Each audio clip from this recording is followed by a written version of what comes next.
नमस्कार भाइयों और बहनों, आज से इस वीडियो से हम प्रारंभ करने वाले हैं श्रावण मास का महात्म्य।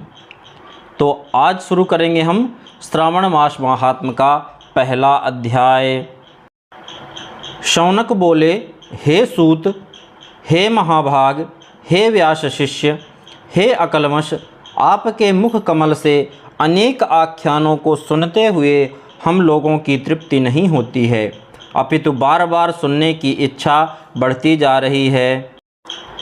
तुला राशि में स्थित सूर्य में कार्तिक मास का महात्म्य, मकर राशि में माघ मास का महात्म्य और मेष राशि में स्थित सूर्य में वैशाख मास का महात्म्य और इसके साथ उन मासों के जो भी धर्म हैं उन्हें आपने भली भांति कह दिया। यदि आपके मत में इनसे भी अधिक महिमामय कोई मास हो तथा भगवत प्रिय कोई धर्म हो तो आप उसे अवश्य कहिए, जिसे सुनकर कुछ अन्य सुनने की हमारी इच्छा ना हो। वक्ता को श्रद्धालु श्रोता के समक्ष कुछ भी छिपाना नहीं चाहिए। सूत जी बोले, हे मुनियों, आप सभी लोग सुने। मैं आप लोगों के वाक्य गौरव से अत्यंत संतुष्ट हूँ। आप लोगों के समक्ष मेरे लिए कुछ भी गोपनीय नहीं है। दंभ रहित होना, आस्तिकता, शठता का परित्याग, उत्तम भक्ति, सुनने की इच्छा, विनम्रता, ब्राह्मणों के प्रति भक्ति परायणता, सुशीलता, मन की स्थिरता, पवित्रता, तपस्विता और अनसूया, ये श्रोता के 12 गुण बताए गए हैं। ये सभी आप लोगों में विद्यमान हैं, अतः मैं आप लोगों पर प्रसन्न होकर उस तत्व का वर्णन करता हूँ। एक समय प्रतिभाशाली सनत कुमार ने धर्म को जानने की इच्छा से परम भक्ति से युक्त होकर विनम्रता पूर्वक ईश्वर अर्थात भगवान शिव से पूछा। सनत कुमार बोले, योगियों के द्वारा आराधनीय चरण कमल वाले हे देवाधिदेव, हे महाभाग, हमने आपसे अनेक व्रतों तथा बहुत प्रकार के धर्मों का श्रवण किया, फिर भी हम लोगों के मन में सुनने की अभिलाषा है। 12 मासों में जो मास सबसे श्रेष्ठ, आपकी अत्यंत प्रीति कराने वाला, सभी कर्मों की सिद्धि देने वाला और अन्य मास में किया गया कर्म यदि इस मास में किया जाए तो वह अनंत फल प्रदान करने वाला हो, हे देव, उस मास को बताने की कृपा कीजिए। साथ ही लोकानुग्रह की कामना से उस मास के सभी धर्मों का भी वर्णन कीजिए। ईश्वर बोले, हे सनत कुमार, मैं अत्यंत गोपनीय बात आपको बतलाऊंगा। हे सुब्रत, हे विधिनंदन, मैं आपकी श्रवणेच्छा तथा भक्ति से प्रसन्न हूँ। 12 मासों में श्रावण मास मुझे अत्यंत प्रिय है। इसका महात्म्य सुनने योग्य है, अतः इसे श्रावण कहा गया है। इस मास में श्रवण नक्षत्र युक्त पूर्णिमा होती है, इस कारण से भी इसे श्रावण कहा गया है। इसके महात्म्य के श्रवण मात्र से यह सिद्धि प्रदान करने वाला है, इसलिए भी यह श्रावण संज्ञा वाला है। निर्मलता गुण के कारण यह आकाश के सदृश है, इसलिए नभा कहा गया है। इस श्रावण मास के धर्मों की गणना करने में इस पृथ्वी लोक में कौन समर्थ हो सकता है, जिसके फल का संपूर्ण रूप से वर्णन करने के लिए ब्रह्मा जी 4 मुख वाले हुए, जिसके फल की महिमा को देखने के लिए इंद्र 1000 नेत्रों से युक्त हुए और जिसके फल को कहने के लिए शेषनाग 2000 जिह्वाओं से संपन्न हुए। अधिक कहने से क्या प्रयोजन, इसके महात्म्य को देखने और कहने में कोई भी समर्थ नहीं है। हे मुने, अन्य मास इसकी एक कला को भी नहीं प्राप्त होते हैं। यह सभी व्रतों तथा धर्मों से युक्त है। इस महीने में एक भी दिन ऐसा नहीं है जो व्रत से रहित दिखाई देता हो। इस माह में प्रायः सभी तिथियां व्रत युक्त हैं। इसके महात्म्य के संदर्भ में मैंने जो कहा है वह केवल प्रशंसा मात्र नहीं है।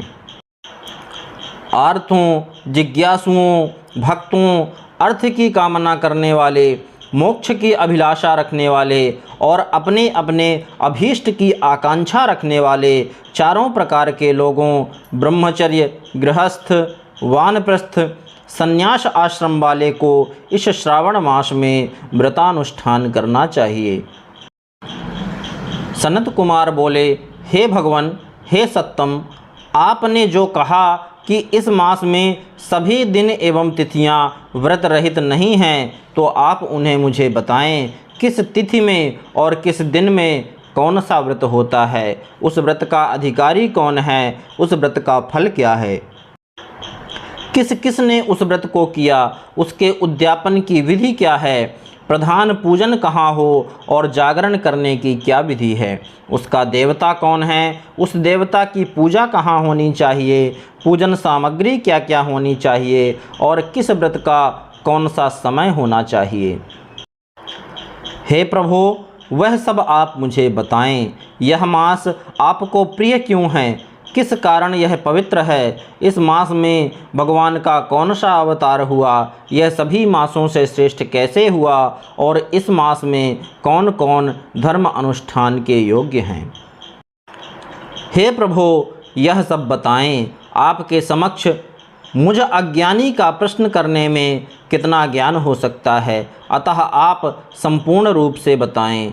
हे कृपालो, मेरे पूछने के अतिरिक्त भी जो शेष रह गया हो उसे भी लोगों के उद्धार के लिए कृपा करके बताएं। रविवार, सोमवार, भौमवार, बुधवार, बृहस्पतिवार, शुक्रवार और शनिवार के दिन जो करना चाहिए, हे विभो, वह सब मुझे बताइए। आप सबके आदि में आविर्भूत हुए हैं, अतः आपको आदिदेव कहा गया है।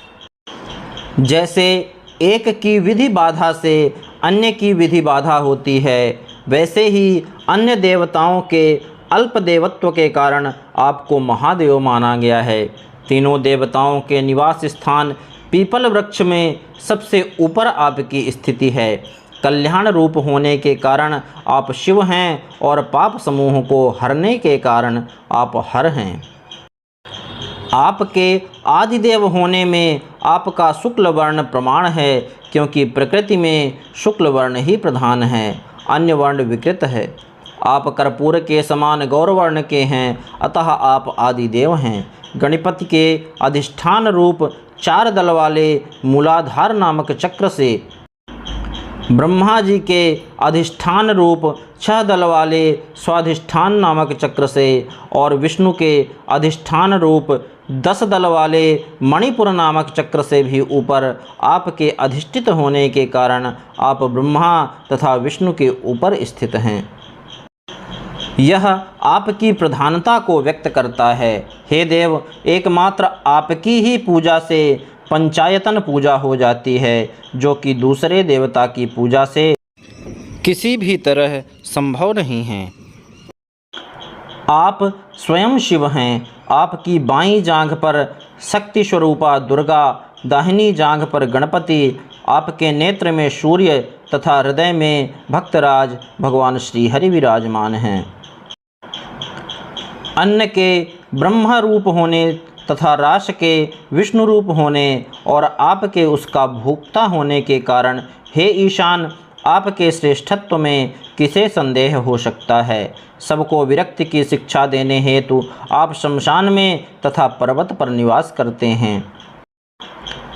पुरुष सूक्त में उतामृतत्व शेषानो इस मंत्र के द्वारा प्रतिपादन के योग्य हैं, ऐसा महर्षियों ने कहा है। जगत का संहार करने वाले हलाहल को गले में किसने धारण किया?